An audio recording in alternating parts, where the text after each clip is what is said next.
नमस्कार. राज्यामध्ये जर बघितलं तर जे कांद्याचे खरे आणि ताजे मार्केटचे बाजारभाव या ठिकाणी जाणून घेणार आहोत. शेतकरी मित्रांनो, तुम्ही तारीख बघूनच मार्केटचे बाजारभाव बघत जा, कारण काही ठिकाणी खूप चुकीच्या बातम्या दाखवण्यात येत आहे. 2-3 दिवसाचे बाजारभाव जे आहे त्या ठिकाणी जुने बाजारभाव दाखवले जात आहे. त्यामुळे बाजारभाव बघताना तारीख नक्की बघत जा. तारीख नसेल तर ते बाजारभाव जे आहेत चुकीचे असू शकतात. तुमचं या ठिकाणी नुकसान होऊ शकतं. त्यामुळे तुम्ही तारीख बघूनच बाजार समितीचे बाजारभाव बघत जा आणि पहिले कांदा मार्केटला नेण्यापूर्वी त्या बाजार समितीत जाऊन तुम्ही चौकशी करा. सध्या जर बघितलं तर जे आहे सांगलीमध्ये कांद्याची जर मार्केट बघितलं तर 1100 पासून 1800 पर्यंत पाहायला मिळत आहे. सरासरी मार्केट 1300-1400 पर्यंत त्या ठिकाणी आहे. त्यानंतर जर बघितलं तर जे आहे पिंपळगाव बसवमध्ये आज थोडी सुधारणा नक्की आहे. या ठिकाणी जर बघितलं तर कमीत कमी जे आहे 1400 रुपये, काही ठिकाणी 1200 रुपये, तर जास्तीत जास्त 1600 ते 1800 रुपये मार्केट पिंपळगाव बसवमध्ये पाहायला मिळत आहे. सांगलीमध्ये सुद्धा मार्केट याच रेंजमध्ये आहे.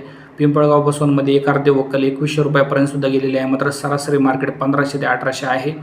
यानंतर जर बघितलं तर जे नागपूरमध्ये सरासरी 1000 रुपये, तर जास्तीत जास्त 1500 रुपये मार्केट नागपूरमध्ये आहे.